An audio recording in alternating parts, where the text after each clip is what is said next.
tarde, gente. Tudo bem? Vamos lá. Tô com uma palavra aqui.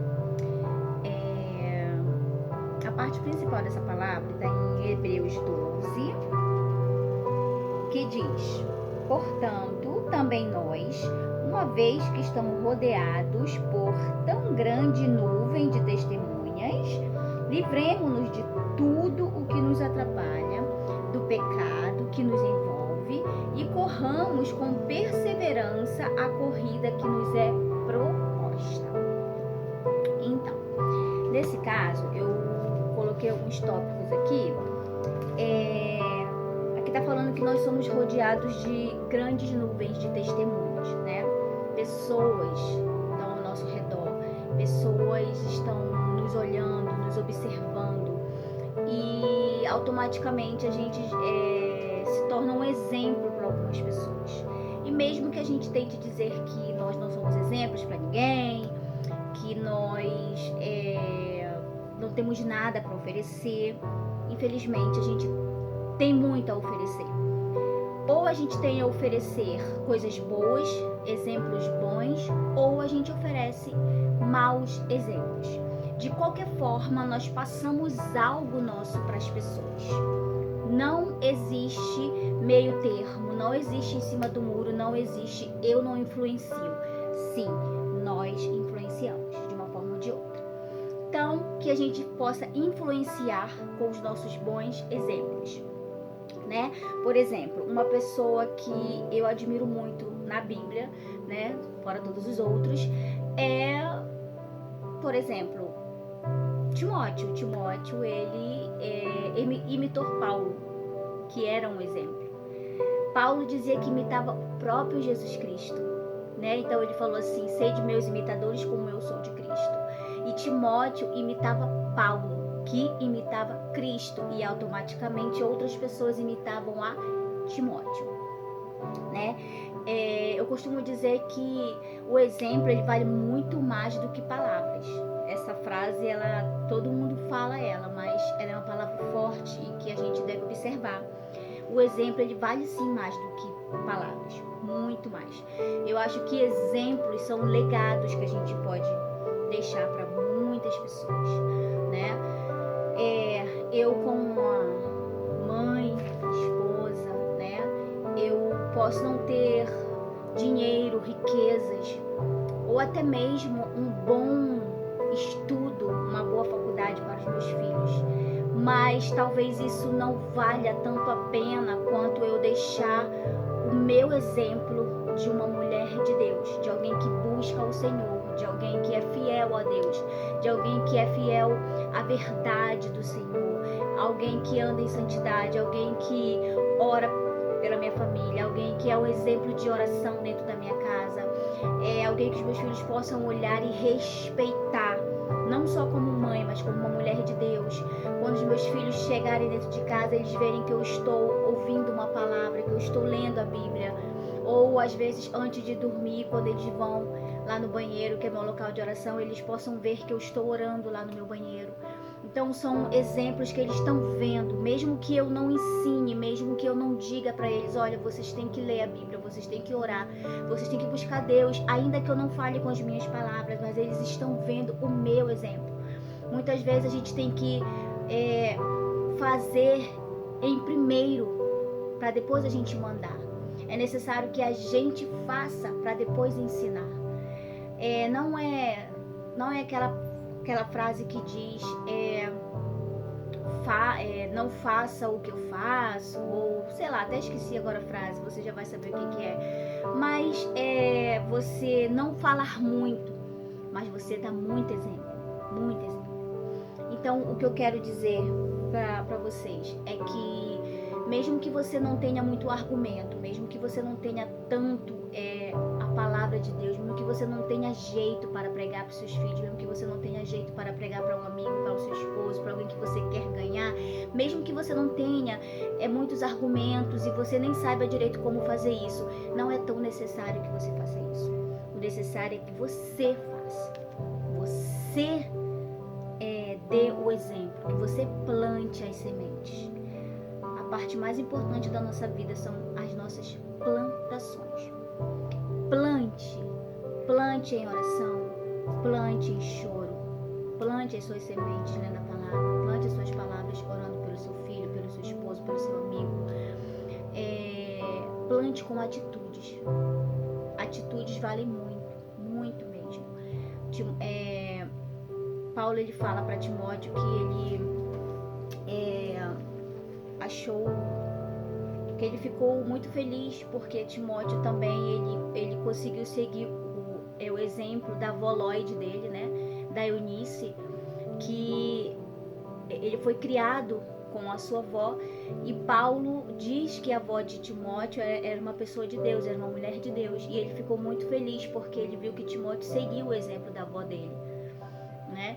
Então, assim, às vezes a gente quer salvar nossa família, quer salvar nossos filhos, mas a gente fica esperando que aconteça um milagre, que alguém venha e faça isso por eles, mas na verdade a única forma dos nossos filhos conhecerem Jesus, conhecer a Deus, mais eficaz é se nós apresentarmos isso para eles. Então, hashtag fica a dica, se você não tinha nenhum tipo de estratégia, se você não sabia como falar com seus filhos, se você não sabia como fazer para falar de Jesus para o seu esposo, não precisa nesse momento. Comece você sendo a estrutura espiritual da sua casa. Comece você sendo a coluna da sua casa. Mesmo que você não tenha ainda o seu esposo como um sacerdote no seu lar para te ajudar, né, com os seus filhos, para te ajudar com a sua casa, para te ajudar espiritualmente falando, cara, começa você. Seja você aquela, como é que eu vou dizer, não é uma coluna, na verdade, porque a coluna, ela sustenta toda a casa, seria o sacerdote essa coluna. Mas você pode ser aqueles esteiozinhos que está segurando ainda aqueles fundamentos que estão sendo construídos. Você pode ser aquela vara de esteio, até que Deus desenvolva no seu marido um sacerdote do seu lar e que ele venha para perto de você e junto com você, vocês sustentem a casa, os dois juntos. Mas enquanto isso não acontece, você pode ser a escora, você pode ficar sustentando toda aquela estrutura que ainda vai ser construída por Deus. Faça isso. Comece a escorar, comece a ser escora, comece a tapar as brechas, comece a colocar os tijolos, pouco a pouco. Plante semente, semeie semente todos os dias, porque em algum momento vai começar a crescer essa semente. Eu mesmo sou uma árvore em que foi a minha avó que plantou sementes, e eu sou uma antiga semente que a minha avó plantava, e agora eu fiquei uma árvore. E eu não digo que eu sou uma árvore linda, maravilhosa, frutífera, mas eu digo que eu sou uma árvore que pelo menos estou tentando dar sombra para outras pessoas, que pelo menos estou tentando alimentar de alguma forma as pessoas, sabe? Eu espero ser uma árvore melhor a cada dia que passa. Eu espero que todas as orações que a minha avó fez por mim, que todas as vezes que ela veio molhar a minha semente com a lágrima dela, que ela veio regar a minha semente com as lágrimas dela, que eu já cheguei a ver muitas vezes ela fazendo isso de madrugada, 5 horas da manhã, ela levantava e orava, falava o nome de todos os netos, e o meu estava comigo. E lá naquela época, antigamente, eu achava que era chato a minha avó fazer aquilo de madrugada, ela falava alto, me acordava, eu achava chato. Mal eu sabia que hoje eu seria uma árvore linda, maravilhosa, que fosse uma árvore que o próprio Jesus fez com que crescesse, não porque eu sou merecedora, não porque eu quis assim, mas porque a minha avó lá atrás resolveu plantar semente, resolveu ser a intercessora de toda a minha casa.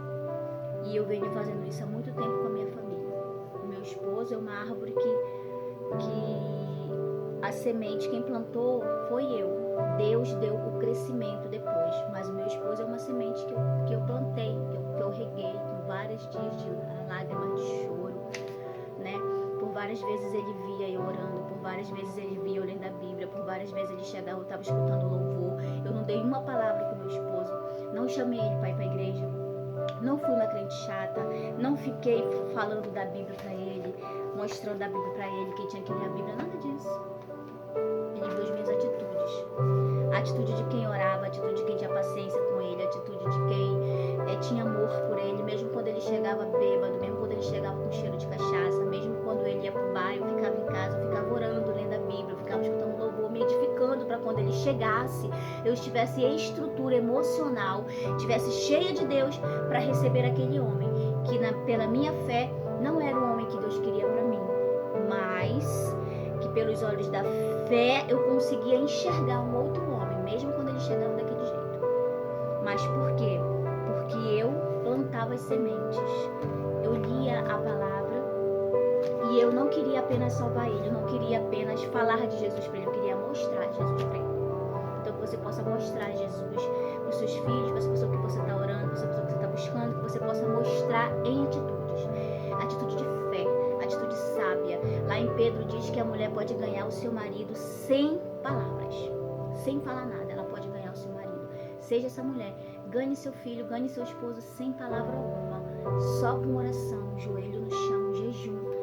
Leia a palavra, se edifique, ore todos os dias, dê amor para eles, dê carinho, fale, não seja chata, não fique empurrando a Bíblia por ela abaixo, mas ame-os, mostre o amor de Jesus com a sua atitude de mansidão, de longanimidade, domínio próprio dentro de casa, aquela mulher sábia que edifica, mas não destrói, sabe? Você é homem que tá lutando pelo seu esposo, faça a mesma coisa que eu tô falando. Às vezes eu falo muito com mulheres porque eu me identifico muito com elas e porque eu passei por tudo isso, né? Mas essa palavra serve para todas as pessoas que buscam por alguém, que buscam mudança de alguém. Faça isso, seja o esteio, seja a coluna que está sustentando. Faça você primeiro, seja você o exemplo. Vai na frente, vai fazendo, vai mostrando Jesus com a sua atitude, porque a atitude é legado. Você deixa legado com a sua atitude, tá bom? Em nome de Jesus. Então era isso que eu queria falar. Mais do que palavras, faça. Bota a mão na massa. Obra. A fé sem obra é morta. Não adianta você ter uma fé gigante sem você pôr em prática. Não adianta você conhecer a Bíblia inteira se você não pôr em prática. Não adianta você ler a palavra se você não vai crer. A palavra é viva e eficaz, ela só vai se tornar vida se você falar. Se você ler a palavra e falar, ela vai se cumprir. Mas se você ler e ficar dentro de você, só nos seus pensamentos, nada vai acontecer. Tá bom? Um beijo, fica